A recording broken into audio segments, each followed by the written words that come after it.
number 5 playoff finish of all time.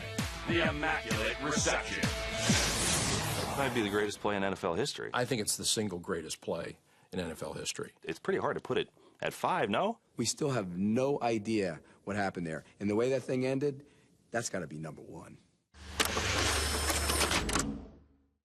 In the 1972 AFC Divisional Playoffs, one play was all it took to start a dynasty.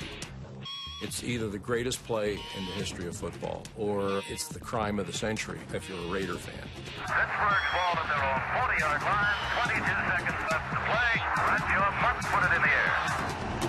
Everything had to happen in a certain sequence in a certain way to make the Immaculate Reception immaculate, and it did. Franco's Bradshaw. He's looking.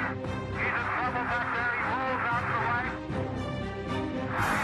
He throws deep, and it is batted away. This ball floats up into the air, and it lands in another person's chest, and all of history changes. It's right out of the air. The ball is pulled in by Franco Harris. Heading up Franco's Italian army and galloping off into the sunset. This is really a play that dropped from the heavens. I mean, this is just, there's no logical way of explaining it. It's just one of those plays that happened. One of the ones you'll never forget. Tell a Steelers fan that it touched the ground. Just do it. It's fun. Do we know if he caught it or not? Did he catch it? Did it hit the ground? Did he really catch it? Did the tip of the ball hit the ground? Are we sure the Immaculate Reception really happened? Did he catch that? Are we sure? To me, part of the beauty and wonder of that play is that you don't see it the first time. The ball comes into the shot and then goes out of the shot. You can kind of write your own story to it. It's a play that you can view through many different prisms.